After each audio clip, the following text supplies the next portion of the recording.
Was there how did you work your way from six? Because I saw you said you were like sixth or seventh on the depth chart for quarterback. How'd you work your way to number one by week two? Well, a couple of guys got hurt in training camp. I think there were 7 or 8 on the depth chart. A couple of guys got hurt or started training camp hurt. One of the guys actually in my recruiting class, a guy named by the name of Michael Jackson, who was an all everything quarterback from Louisiana.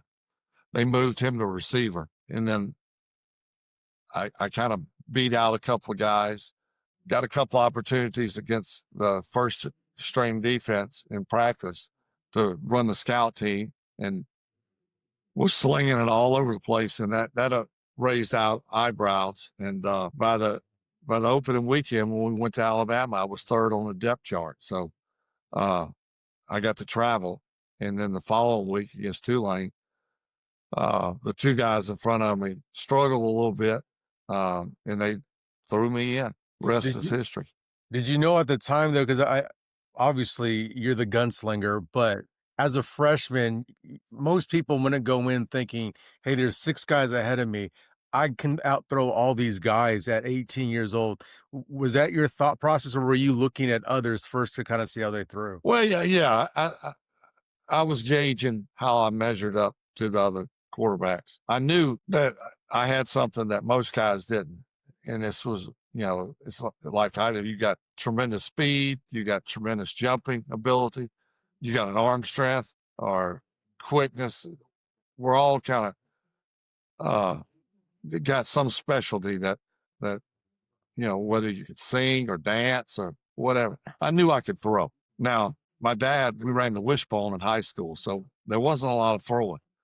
So the ins and outs of the passing game, the changing plays, audibly, reading defenses, I was certainly not up to speed on that.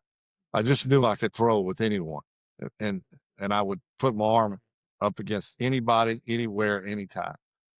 So when I got a chance to run the scout team, there's not a lot of reading or strategy. They hold up a card and they say, "Hey, you do this, Brett, 7-step drop, throw it to the dig route."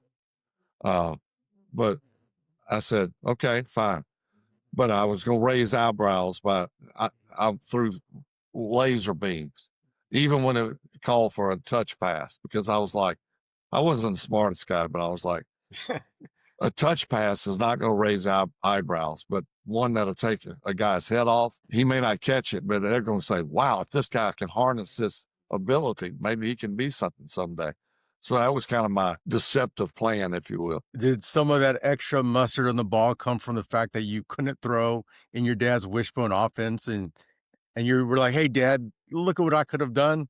No, me and Dad went back and forth all the time. He was like, I'd say, "Dad, on the way home from practice, Dad, if you want me to get a scholarship, you got to throw it." He's like, "You let me call the plays, and you worry more about running. And trust me, you'll be fine." And I was like, "Yeah, right. Yeah, right." Well, if he were here today, he would say, "I told you, just trust me." So he was right and I was wrong. Boy, was he right.